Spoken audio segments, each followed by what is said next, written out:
सबसे जो अहम फैसले लेने वाले हैं वो ये है कि हमने कौन सी ब्रीड लेनी है और हमने कौन सी उम्र का जानवर लेना है, हमने उसकी क्या जेनेटिक पोटेंशियल देखनी है। अब देखिए, मेरे लिए ये सवालात के जवाबात देना इसलिए मुश्किल है क्योंकि यहाँ पे 60,000 से लेके 25 लाख वाला उम्मीदवार बैठा हुआ है। अगर मैं एक मशवरा देता हूँ 60,000 वाले को, वो मुमकिन है कि वो ये 25 लाख वाले तक अप्लाई ना करे। तो सबसे पहले तो मैं आप सबको मशवरा ये दूंगा कि हमने आज जितनी भी डिस्कशन की है, इस पे अगर आप देखें, हमने फिनोटाइप और जीनोटाइप के ऊपर जो बात की है, हमने ये फेजेस ऑफ ग्रोथ की बात की है कि एक जानवर जो है, अब ये जो फेजेस ऑफ ग्रोथ की हमने बात की जिसमें हम फ्रेम और मसल और फैट की बात कर रहे हैं, मेरा सवाल आप सबसे है, जो भी इसका जवाब देना पसंद करे वो अनम्यूट करके इस बात का जवाब दे कि अगर तो आप एक जानवर को ये मसल के लिए करना चाह रहे हैं तैयार, उस चीज को बेहतर से बेहतर तैयार करने के लिए आपका सबसे अच्छा पॉइंट कौन सा है इस ग्राफ के मुताबिक। मैं जरा एक दफा पीछे चले जाता हूँ, एक सेकंड सर, एक सेकंड सर, थोड़ा सा इसमें हो गया। हाँ जी, तो आप मुझे बताएं कि सर थोड़ा सा इसमें मैं पीछे चला गया हूँ बहुत। हाँ जी, तो मेरा सवाल ये था कि अगर तो आपने इस तरह अगर करना है और आपने एक जानवर तैयार करना है, ये आ गए जी हम वापसी।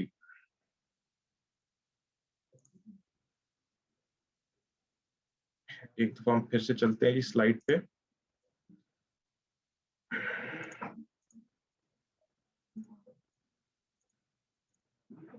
तो मौजम भाई, आप ही इस बात का जवाब देने की कोशिश करें कि इस चार्ट को देखते हुए ये जो फेजेस ऑफ ग्रोथ है, अगर आपने ये मसल को ऑप्टिमाइज करना है कि आपके जानवर का जो गोश्त की का बढ़ने की जो सिलसिला है उसको आपने पीक पर लेके जाना है और आपको जानवर चर्बी वाला नहीं चाहिए, तो आप कहाँ पे रुकेंगे।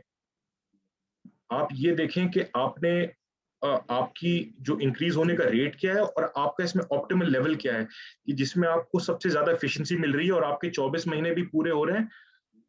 ये वो सर कौन सा टाइम है इसमें।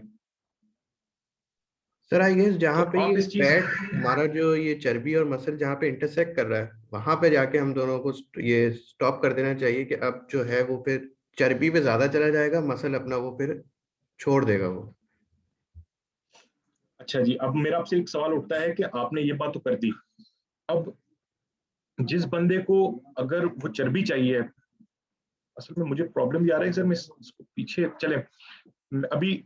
सर इस पे अगर देख लें जी, ये आपका जो आता है जी आपका टाइम के ऊपर और आपकी फ्रेम के ऊपर और आपका मसल के ऊपर, इसमें जो इंसान सर फैट को ऑप्टिमाइज करना चाह रहा है, अब रिजवान भाई ये परसेंटेज बेसिस के ऊपर अगर आप देखें तो इसमें सबसे बेहतरीन आपको जो चर्बी चाहिए उसके लिए कौन सा टाइम है, आप अगर उसके ऊपर से पॉइंट आउट कर दें कि यार ये टाइम सबसे अच्छा है।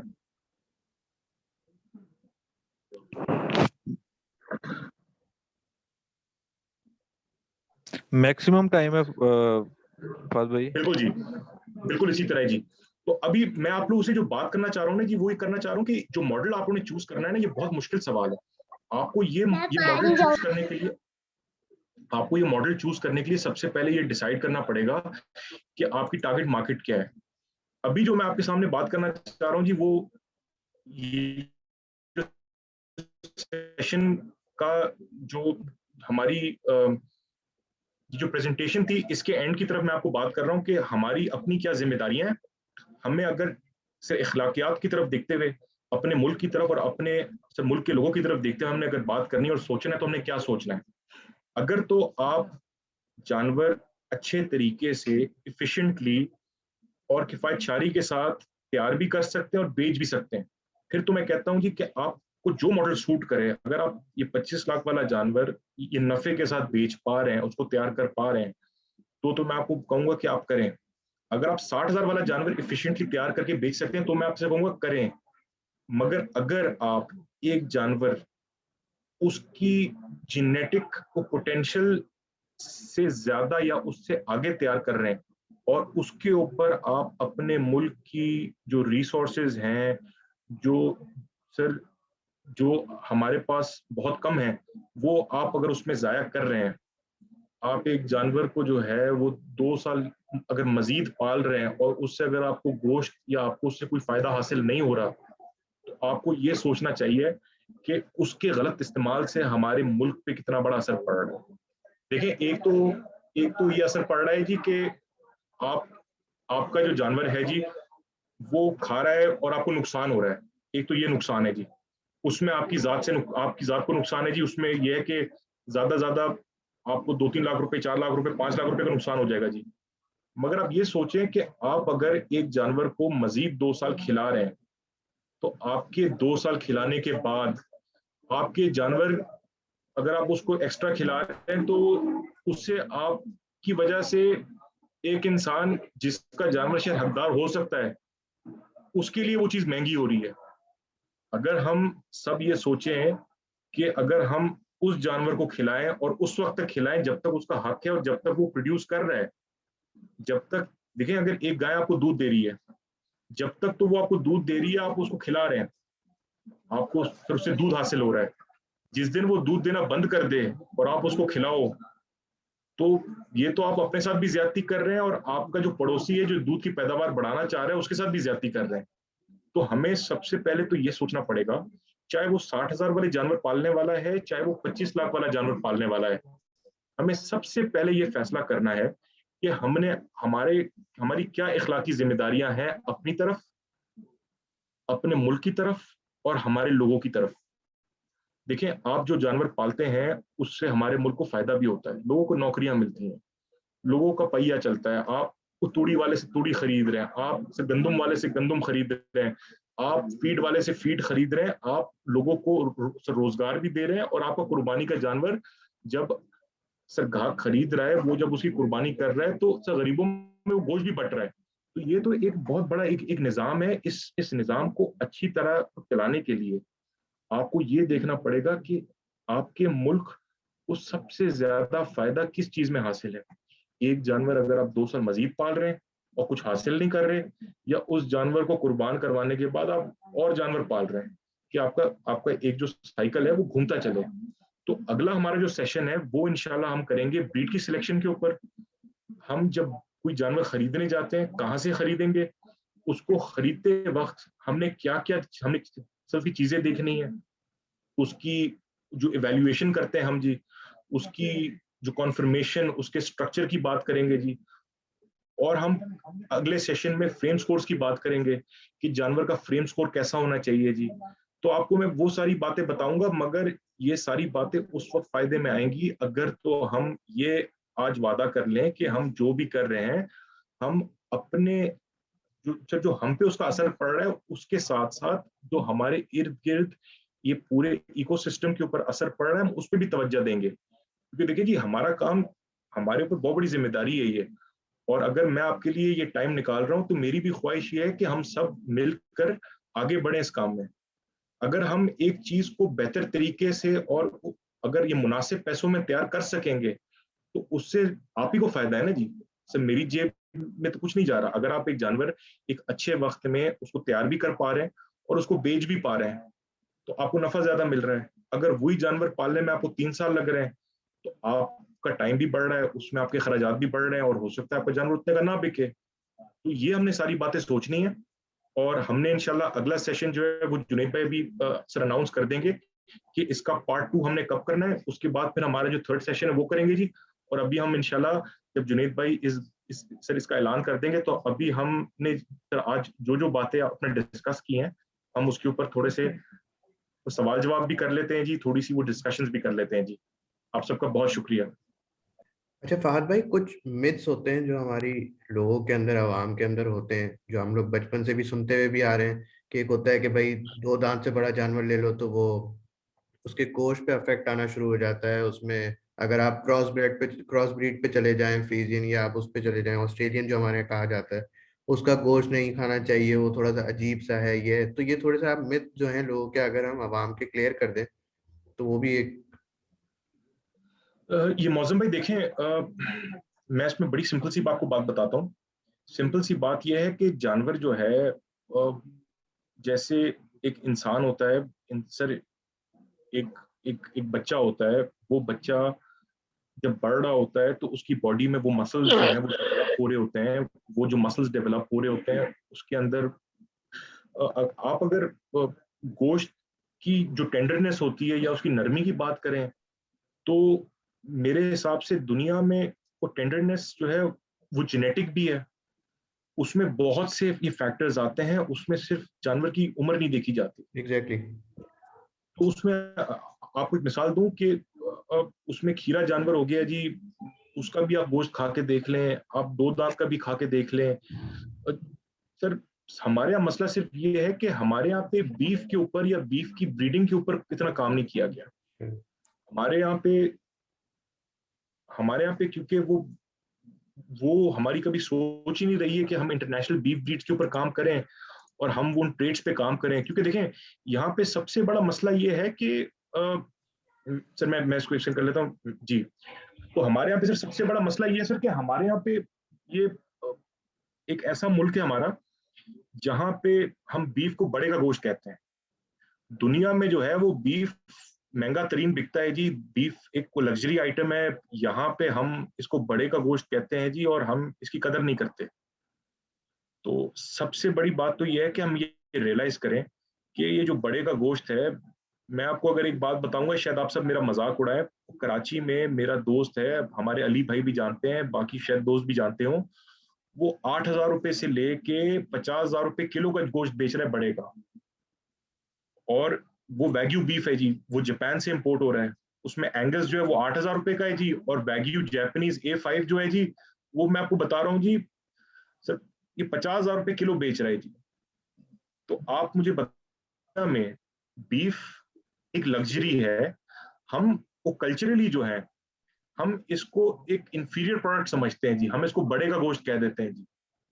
आप इस चीज को देखें ना जी। जुनेद शाहिद भाई, आज की जो डिस्कशन थी वो सबसे पहले आज हमने ये डिस्कस करना था जी कि जानवर जो है उसकी जो फ्रेम, उसकी जो मसल की डेवलपमेंट, उसकी फैट की डेवलपमेंट कैसे होती है। हमने ये डिस्कस करना था जी कि जानवर जो है उसकी हमारे ऑब्जेक्टिव्स क्या है। हम जानवर को सिर्फ अगर तो एक जानवर को हम 4 साल पालना चाहते हैं, अगले उसमें हम ये डिस्कस करेंगे क्या उसके अंदर इतनी जेनेटिक पोटेंशियल है कि हम उसको 4 साल पालें। तो बहुत सी जगहों पे ये मसला आता है ना जी कि एक जानवर है जी, उसके अंदर वो सलाहियत ही नहीं है जी कि वो 4 साल पले, आप उसको कहते हैं कि मैं अपने 4 साल पालूं। तो अभी ये मौजम भाई, जहां तक आपने ये होल्स्टीन की बात की, जितनी भी विलायती ब्रीड्स हैं, बहुत से ऐसी भी मिसकंसेप्शंस हैं जी, वो कहते हैं जी अल्लाह माफ करे, तौबा नाउजुबिल्लाह, ये जो है वो सुअर के साथ क्रॉस हुआ हुआ है जी। ऐसी भी अनोमलीज जो है, बिल्कुल बिल्कुल ऐसे मिलते हैं आपको, मंडी में आप जाएं तो मंडी में ऐसे ऐसे आते हैं आगे से। असल मसला ये है जी कि वो उनकी ये चीज नामुमकिन है जी। ये बिल्कुल ही सर अहमकाना बात है जी। दुनिया में ये लायन और टाइगर को आपस में क्रॉस ब्रीड किया है, क्योंकि वो दोनों आपका फीलाइंस हैं। दुनिया में केनाइंस आपस में क्रॉस ब्रीड होते हैं, और उसमें आप देखेंगे कि वुल्फ को आप कर सकते हैं जी, आप ये बिल्ली को तो कुत्ते के साथ नहीं मिला सकते जी। आप ये देखें ना जी, तो इसमें जो चीज है सच वो सच है जी, जो चीज झूठ है वो झूठ है। बिल्कुल जी जी जी सर, अपनी जरा सिर्फ से वीडियो तो ऑन करें जुनेद भाई, आपका चेहरा तो देख लें हम। जी जी, असल में सर वो मेरे पास कनेक्टिविटी थोड़ी सी लो बैंडविड्थ आ रही है, तो इसलिए वीडियो के साथ मजा नहीं आ रहा। ठीक है सर। अच्छा, मेरा जी जी, मैं एक चीज इस पे पूछना चाह रहा था कि हम बीफ को और कुर्बानी को अलग अलग डिस्कस कर सकते हैं या इसको हमें एक साथ ही लेके चलना चाहिए? क्योंकि देखिए कुर्बानी वाला एलिमेंट एक डिफरेंट सिनेरियो है और बीफ वाली चीजें बहुत डिफरेंट है। मेरा एक सवाल उठता है जुनेद भाई आपसे, मेरा जुनेद भाई सवाल ये उठता है कि वो कुर्बानी वाला एलिमेंट जो है वो वाकई डिफरेंट है, वो कुर्बानी वाला जानवर जो है उसकी डायनामिक्स डिफरेंट है, मगर अल्टीमेटली आप जो चीज प्रोड्यूस कर रहे हैं वो एक ही चीज प्रोड्यूस कर रहे हैं जी। दोनों का जो प्रोडक्ट है ना जी वो एक है जी। हम देखें, बहुत से हमारे दोस्त हैं जो फीड लॉट का काम करते हैं। फीड लॉट का काम होता है जी जो कट्टू माल पालते हैं जी, 3 महीने के लिए पालते हैं जी। उसके बाद जो है वो 3 महीने पलने के बाद वो जानवर फिर स्लॉटर हाउस पे जाता है, वहां पे कटता है, फिर गोश्त की उस पे एक्सपोर्ट भी होता है, लोकली कंज्यूम भी होता है। तो वो फीडलॉट वाला जो है वो 3 महीने के बाद जो जानवर उसका 2 दांत के करीब होता है वो भी कुर्बानी पे बेचता है, मगर आज तक मैंने उसको कभी रोते हुए नहीं देखा, उसको कभी मैंने परेशान नहीं देखा। तो इसको इसीलिए हमने इसका हिस्सा बनाया हुआ है कि जो लोग कहते हैं कि हमने ये काम करना है और इसमें नुकसान नहीं करना, तो उसको आपका यहाँ से जो इसका एक्सट्रीम है, जिसको फीडलॉट या बीफ कहेंगे, यहाँ से लेके इसको सबसे जो लग्जूरियस का, सर आपका जो लग्जरी का एक्सट्रीम है, यहाँ तक ले जाए। फिर जितने भी लोग देख रहे हैं ये फैसला खुद कर लें जी कि कौन सा मॉडल उनके लिए सूटेबल है। अगर तो इसको हम लिमिट कर दें कि हम सिर्फ ये 25 लाख वाले की बात करें, तो फिर तो आप ये देखें ना जी, आपको जैसे कि मैंने उस स्लाइड में दिखाया था कि ये 25 लाख वाले के खरीदार कितने हैं, तो हमें तो सिर्फ देखना है, इससे लोगों को दिखाना है कि ये मॉडल है, ये मॉडल है, ये मॉडल है, इस पे आपको कौन सा सूटेबल है आपके लिए, उसके ऊपर हमारी जो डिस्कशंस है वो इंडिविजुअली होंगी जी। हम एक सेशन करेंगे जी जिसमें हम आपकी खूबसूरती के ऊपर बात करेंगे, उसकी जो फिनोटाइप है, जिसके ऊपर उसकी झालर, उसका नाफा और ये चीजें आती हैं, उसके ऊपर बात करेंगे जी। एक उसमें आएगा सेशन जिसमें हम दोनों को आपस में मिलाएंगे, कहाँ पे, सर देखें एक चीज मैं वाजे कर दूं कि जानवर जितना खूबसूरत होगा वो उसकी एक अलग उसकी कीमत है, उसकी एक अलग उसकी अट्रैक्शन है, उसकी डिमांड ज्यादा है। और अगर एक जानवर अपना नस्ली होगा तो हो सकता है उसकी डिमांड ज्यादा ना हो, मगर उसकी जो प्रोडक्टिविटी है वो ज्यादा है, वो आपको वो सर एवरेज डेली गेन ज्यादा दे रहा है। और अगर जानवर में दोनों नस्ल भी होगी और सर आपका कलर भी होगा, फिर तो जानवर जो है वो हमारी पहुंच से बाहर है जी। आप खरीदने जाएं जो कहते हैं जी 30 लाख रुपए, वो भी जुनेद भाई आपके लिए। तो हमने ये देखना है कि लोगों को दोनों रुख दिखा दें, और वो दोनों रुख देखते हुए इंसान अपने लिए फैसला कर ले कि यार ये काम जो है मेरे लिए सूटेबल है, और इसके बीच का रास्ता क्या है। अगर अब ब्रीडिंग है जी, सर ब्रीडिंग में मैं आपको बताऊं जी, ब्रीडिंग में सबसे इंपॉर्टेंट बात ये आती है कि ब्रीडिंग क्यों करते हैं जी, क्योंकि ब्रीडिंग में आपको आपकी जो जो बच्चा है उसकी जो जो जेनेटिक पोटेंशियल है उसके बारे में पता होता है जी। आप कोई बच्चा मंडी से खरीद लेते हैं, किसी और से खरीद लेते हैं, उसकी जो जेनेटिक पोटेंशियल है आपको उसका पता ही नहीं है जी। तो ब्रीडिंग का मकसद ये, हालांकि सब ब्रीडिंग में आप देखेंगे ब्रीडिंग में सबसे ज्यादा टाइम लगता है जी, आपका 33 महीने लगते हैं सब बच्चे को 2 दांत करने में। तो ये सारी बातें जो हैं हम इंडिविजुअली करेंगे, मगर सबसे पहले एक ओवरव्यू आपके सामने रख दें कि ये ओवरव्यू है, इसके बाद इस पे डिसाइड करना ये आपका फैसला है। हो गया फात भाई, बिल्कुल ठीक है। अच्छा, कुछ सवालात आ रहे हैं यहाँ पे। जुनैद शाहिद भाई बिस्मिल्लाह करें यार। शाहिद भाई आपकी तो तस्वीर भी नजर नहीं आ रही। आपकी शक्ल आ रही है नजर? अब मेरी भी तो देखनी बोले है। ना, आप कुछ पूछना चाह रहे हैं, पूछें। अस्सलाम वालेकुम। वालेकुम अस्सलाम। वालेकुम सलाम। क्या हाल है फाद भाई? मैं कह रहा था कि जानवर की नस्ल पे ये डिपेंड करता है कि हम उसे पालें। कुछ जानवर नहीं बनने वाले थे, लोग उनको भी पालने लग जाते हैं। तो ये जरूरी है कि लोगों को पता होना चाहिए कि ये जानवर गोश्त बनाने वाला है कि नहीं है। तो लोग तो जो भी उनके हाथ आड़ा टेढ़ा आता है तो वो कहते हैं पालने लग जाते हैं, फिर कहते हैं हमें नुकसान हो गया, जानवर पल नहीं रहा। उस ब्रीड को इंसान को नजर में रखना चाहिए। यही तो जुनैद भाई सबके सामने बात की जा रही है कि आपका जो जीनोटाइप और फिनोटाइप है उसमें सबसे बड़ा फर्क ये है कि जो फिनोटाइप है वो सर नेसेसरीली आपके जीनोटाइप से मैच नहीं करेगा। ये आपको समझना पड़ेगा जी कि हो सकता है जी कि आपको खूबसूरती में आपको नस्ल में एक चीज अच्छी लग रही हो, मगर जब तक आप उसके माँ बाप को ना देखें, जब तक उसके पीछे उसकी नस्लों पे ना जाएं, तो आपको इस चीज का अंदाजा ही नहीं लगा सकते कि वो यहाँ तक पहुंचेगा नहीं पहुंचेगा। अब होता क्या है जी, मैं आपको मिसाल देता हूँ कि हमारे रिजवान भाई हैं, उन्होंने आज से 4 साल पहले एक जानवर ले लिया। उस जानवर की बनाओ, उस जानवर की उसका वजन, उसकी खूबसूरती एक ऐसी थी, उस अंदाजे के ऊपर 3 साल बाद उन्होंने वैसे ही जानवर खरीद लिया, यार ये भी वैसे ही बन जाएगा।